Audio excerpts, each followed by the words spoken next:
Hello बच्चों, चलिए प्रश्न को पढ़ते हैं। सोडियम कार्बोनेट का जलीय विलयन NO तथा NO2 को अवशोषित कर निम्नलिखित में से क्या देता है? विकल्प पहला CO2 प्लस NaNO3, विकल्प दूसरा CO2 प्लस NaNO2, विकल्प तीसरा NaNO2 प्लस CO, विकल्प चौथा NaCO3 प्लस CO। तो आइए सबसे पहले हम इस प्रश्न की मुख्य अवधारणा को समझते हैं कि आखिर हमारा प्रश्न क्या कह रहा है। प्रश्न में बोला गया कि सोडियम कार्बोनेट का जलीय विलयन, सोडियम कार्बोनेट को हम NO2CO3 या धावन सोडा भी कहते हैं। जब हम इसके नाइट्रोजन के ऑक्साइड यानी कि NO और NO2 के साथ अभिक्रिया कराते हैं तो सोडियम कार्बोनेट का जलीय विलयन NO और NO2 को अवशोषित कर लेता है और हमें बताना है कि हमारा उत्पाद क्या बने। NO को हम नाइट्रिक ऑक्साइड कहते हैं, नाइट्रिक ऑक्साइड, और NO2 को नाइट्रोजन डाई ऑक्साइड कहते हैं, नाइट्रोजन डाई ऑक्साइड।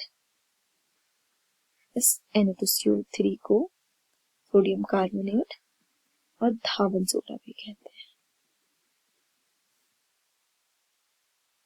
जब हम सोडियम कार्बोनेट NO2CO3 की NO और NO2 के साथ अभिक्रिया कराते हैं तो ये NaNO2 और CO2 में टूटता है।